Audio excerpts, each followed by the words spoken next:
Hey, Richard Bryce here, tennis hacker. In this video, I want to help you to improve your forehand consistency by working on one of the biggest things that holds most players back, and that is the footwork and movement to the ball, because a lot of players aren't quite set up in the right position. Maybe they're too close to the ball, maybe they're too far away from the ball, but either of those issues can throw the biomechanics off, causing you to miss too many shots. So I'm going to show you a few key footwork patterns and flow sequences that you can work on that are really going to help you to set up in better positions, be more balanced through your shot, and that's going to help you to bring down the number of unforced errors. I hope you enjoy the video. If you do, it'd be great if you could give me a thumbs up, and if you haven't already subscribed to my channel, really appreciate it if you could do that as well. So in terms of consistency, being set up in the right position, ready for your shot, is going to be one of the most important factors. The problem is those nasty opponents, they won't hit the ball we want every time.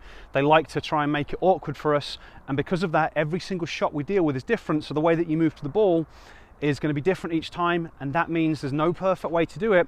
We have to kind of blend different combinations of footwork and movement patterns to help us kind of optimize and get set up in the right position. So what we're going to be doing is working on 3 specific types of steps.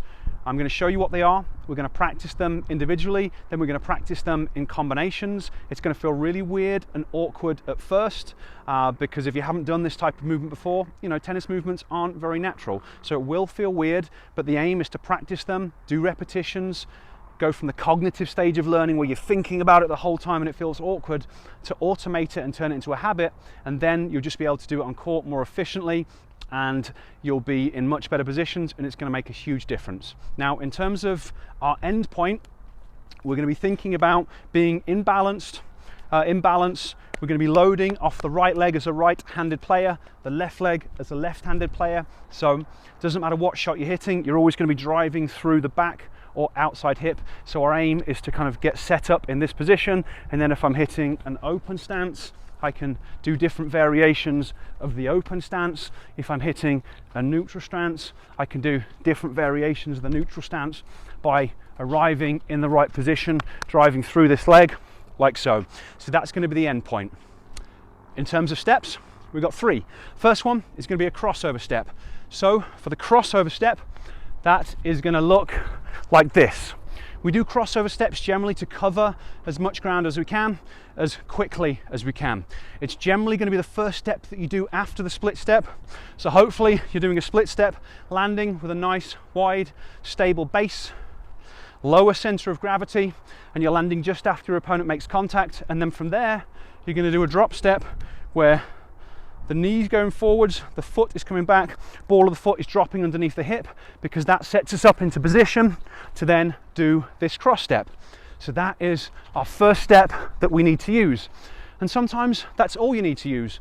If you've got good visual prediction, you know where the ball's going, you can just set up and then bam, you can hit your shot using the cross step. Sometimes there'll be small cross steps, sometimes, or crossover steps, other times there'll be big crossover steps. But on all of them, I'm staying nice and low, so I'm kind of staying down there as opposed to coming back up like that. But that is our first step. It's going to be the cross step. Our second step is going to be a shuffle step, and this is normally an adjustment step. We're going to use this to fine-tune our spacing. So it can be done off the split step. So if I'm dealing with a ball that's close to me, if I do a crossover step, I'm going to run into the ball. So instead, I might just do a shuffle step, so I'm in the right position and I can really set up for my shot. Or it could be something that you blend in, so it could be a crossover step and then I do a shuffle step to kind of set up my positioning. But the shuffle step, as the name suggests, I'm just shuffling. So my legs aren't crossing, I'm pushing off my left leg, my right leg's moving forwards, and I'm kind of clawing the ground like that. Again, landing on this right leg, ready to load into whatever shot. So that's the crossover step. Next step, we have the rhythm steps. Now, rhythm steps are what you see a lot from high-level players to really fine-tune the movement. So this is another adjustment step to finalize spacing. And a rhythm step looks like this. You might do 3 of them, 5 of them, 7 of them. You could do lots of them, but they're generally in odd combinations because I'm going to be planting with my right leg, then my left, then my right. Okay, so this is 3, this is 5, and then this will be 7. And generally they're done really quickly, like so. So there are 3 steps. And what you'll find out in a moment is the rhythm step can also be done bolted on. It's generally going to happen after a crossover step to help you check your speed and get the adjustment, or after a shuffle step. But there are 3 steps. Now we're going to practice them in isolation first, because we want to make them habits. So in isolation, I'm just going to do repetitions of the crossover step, just working on the quality. So just getting used to the feeling of what that's like, trying to stay nice and low. And you can see that when I do this, I'm looking down the other end of the court, because that's what you want to train yourself to do. But when you're working on this, when you're thinking about it and learning it for the first time, you might potentially have to watch where you're going as a safety thing. So practice however you need to. If that means looking at your feet initially to figure it out, that's what you've got to do. Then looking where you're going, but then eventually you want to practice moving as quickly as you can, looking down the other end of the court, and then practice different ones. Can I do a small crossover step? How much effort do I have to use to get from here to there? How much do I have to use to get from there to there? But when you work on these, you should be able to cover a lot of ground just with one step. Then we're going to practice the shuffle steps individually. So for shuffle steps, again, we can just go all the way across the court, just kind of practice that. We do them in combinations. So I could do 1 shuffle step. I could do 2. I could do 3. I could do them a little bit quicker. Just kind of play around with it, get used to it. Again, same thing applies. You're going to start out consciously. What does it feel like? How do I push off this left leg and then claw with the right? What are my feet doing? Eventually ending up looking down the other end of the court. And then we've got the rhythm steps that we'll practice individually. And there's a couple of different ways to practice this one. You can practice the generalized movement, get nice and low, just practice those fast feet, being in position. Can be very challenging, a good workout as well. So just practicing those little rhythm steps, and then practice them in combinations. So 1, 2, 3.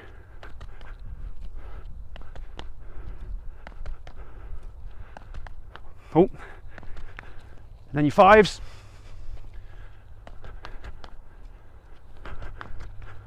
And then your 7s.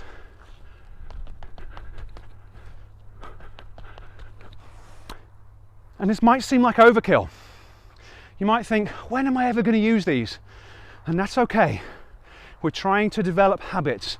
We're trying to teach ourselves movement patterns, because tennis movements are weird and awkward and unnatural. And if you didn't grow up doing them, you won't automatically do them when the ball's there. So you have to go through the stages of learning, turn it into a habit, develop the individual footwork, and then now we'll look at the flow steps. So we're going to start out with a crossover into a shuffle step, and we've got 4 to get through. So crossover, shuffle. I'm staying low the whole time. That bit's going to be important. Crossover, shuffle, crossover, shuffle, and then I can hit the ball however I need to once I've arrived there. So that's combination 1. Combination 2 is going to be crossover into rhythm steps. So crossover into rhythm steps, which I'm going to be using to check my speed, because often with that crossover step I'm covering a lot of ground and I just need to check my speed, get the distance, so then I can hit my shot. You could potentially practice the 3s, the 5s, the 7s. I often on this one just do 5 steps. That's the way it tends to work out for me. So crossover and then 5 steps. Like we've talked about before, now we're getting into the combinations. You might need to look down at first, you might need to look in the direction you're going, but eventually you want to be looking down the other end of the court. Third combination, we've got shuffle step into rhythm step, shuffle, rhythm.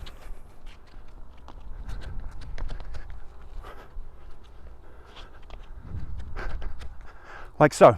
And obviously you could do different combinations. I could do 2 shuffle steps and then rhythm steps. I could do 2 shuffles and then 3 steps. You can play around with it. You can make it as exciting and extravagant as you want, but the basics is just going to be getting the shuffle step into the rhythm steps, just to get used to checking your speed and kind of fine tuning that positioning. And then of course that leaves us with a fourth and final combo, which is going to be all three blended together. So crossover, shuffle, rhythm. Crossover, shuffle, rhythm. Crossover, shuffle, rhythm. And between these three steps, blending in and working on these different kinds of combinations, once they're in your system, once they're automated, it's really going to improve your positioning and improve your consistency. Now obviously here I've just been working laterally. You might want to work on all of these going backwards as well, so blending them together. You might potentially want to work on them moving forwards a little bit, just playing around with the angles. What does that do in terms of your positioning? But these general three steps, even if you just work on them in one direction, it's going to make a world of difference. But I do want to talk about something that might also be creating a huge problem for your consistency. So in terms of consistency, the footwork is going to be a major issue for most people. That's why I wanted to address this really important part of it. But there is other stuff that could be holding you back in terms of consistency. And generally what this boils down to is not having sufficient eye to hand and eye to foot combination to make all this stuff work. Because I've just been working on very specific movement patterns that require a degree of coordination. If you don't have sufficient coordination, it's going to be really hard to do them at the level you might want to play tennis in the way that you want. And then we've also got the visual side of things. Eye to hand and eye to foot coordination starts with the vision first. Everything you do on court is based on kind of your ability to perform multiple different visual skills. And unfortunately, the reality is for a lot of players, their visual system just doesn't function at a sufficiently high level for them to play tennis in the way that they want. You know, they can live their lives and work and do all the regular things, but the visual requirements in tennis are really high, and it really holds players back. The good news though is that stuff you can actually change with training. You can improve those things, improve your skill level, and that's really the key to changing your tennis level. If you would like to learn more about that, it's the big area that I work with players in. I've got a masterclass that's going to go into a lot more detail about it. I'll place a link up there, and I'll place a link down in the description so that you can check it out. It's going to explain more about brain-based training, and then it's going to tell you a little bit about my program. So if that's something you're interested in, that's the route to learn more about it. And it's also going to show you the next steps if you would like to potentially work with me. I hope you have enjoyed this video. I guess if you want to watch another YouTube video right now, I think the one that I would recommend is a video that I made that shows you a few different vision training drills to improve your ball tracking, because often that's one of the biggest things that holds players back in terms of consistency. So I will place that one there so you can check that one out if you would like to.